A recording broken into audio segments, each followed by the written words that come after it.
Alright everybody, so today we're going to be talking about zygopetalums.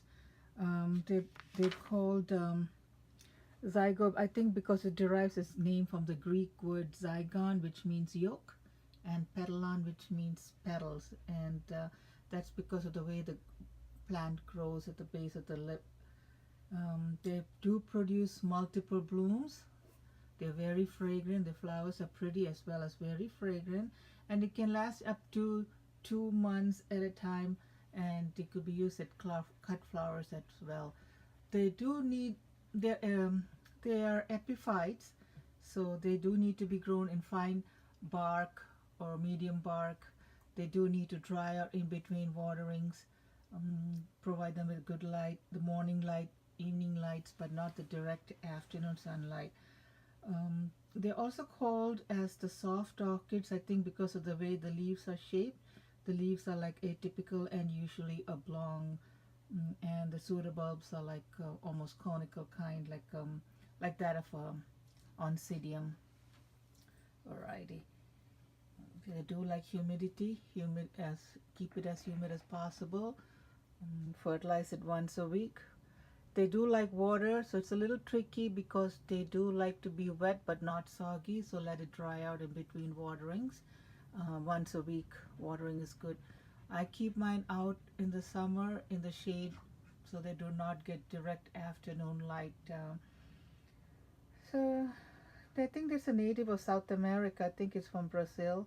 It likes the warm weather. It can tolerate temperatures like the regular average orchid plants too. So, and the drop in temperature of nighttime, like between 55 to 65 degrees, it could tolerate that too as well.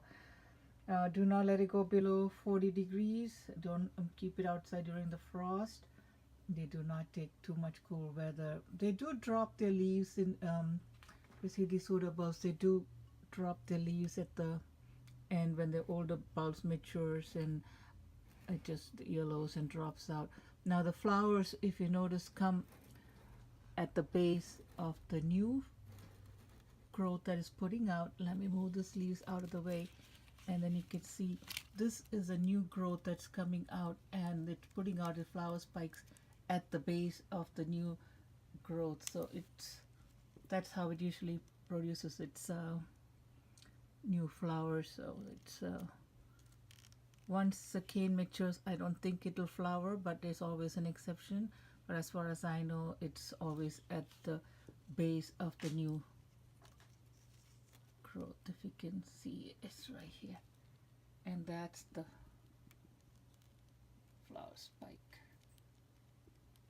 and it's coming from the base of the plant. I have it growing in a fir bark medium, and I just put some orbis on the top just for decorative purpose, and also just to give it some color. And orbis retain moisture, so these are also called water beads. This particular variety is called water beads. I don't think it's orbis. I just put it on the top like a layer just for humidity and moisture for the plants, but the plants don't derive any much moisture from that. It's just like a little layer I put on the top. So as far as feeding goes, like I said, once a week is plenty. They do not go deciduous all year round, so you can keep them, water it very good. Fertilizer will be 20-20-20, eucalyptus or nitrous, and that'll help for the growth. But if you could dilute the fertilizer to the half of to the recommended dose that's on the label, that'll help too. So it's a very easy to take care of plant. The flowers are so fragrant. That's what attracted me to this particular variety. And it really fills the room once it's in flower. They do grow really fast. It's best to repot it immediately after the blooms are opened and after all the flowers are spent. Like I said, use a moist mixture. Don't press the medium too firmly when you're planting it into the pot. The plant does like a lot of air movement around its roots, so keep it tight but firm, but not too tight, so that it gets plenty of air movement around its roots. So that's it for the Zygopetalums. It's a beautiful plant. It's like easy to care for, like any other like a Cattleya or Oncidium.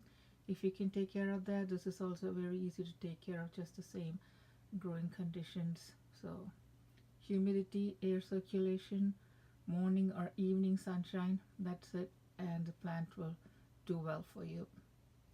All right, if any and if you like the flowers, the fragrant flowers, this is a good one for you to pick up. So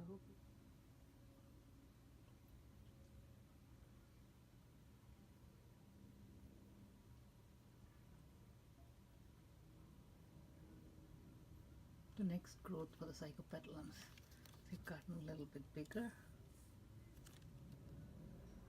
so can't wait for them to open. Keep you updated. So my Zygopetalum has opened up today.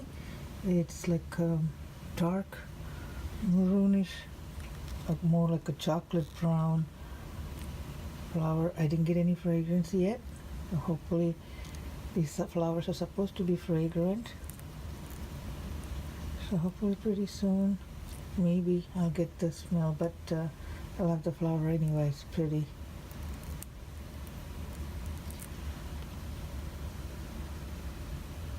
And here are the others in bud. It's gonna open up pretty soon now, so can wait for it to be in full bloom. That's the update for my Zygopetalum. Hope you liked this. Thank you so much for watching. Oh, by the way, it's got like a almost like a velvety look to it. Let's see if I can zoom in.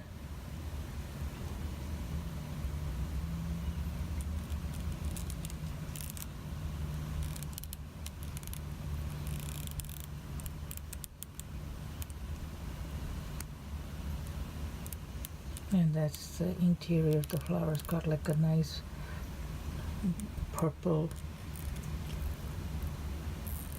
dark blue velvetish color to it. Beautiful flower. I love it. Thanks for watching. Bye.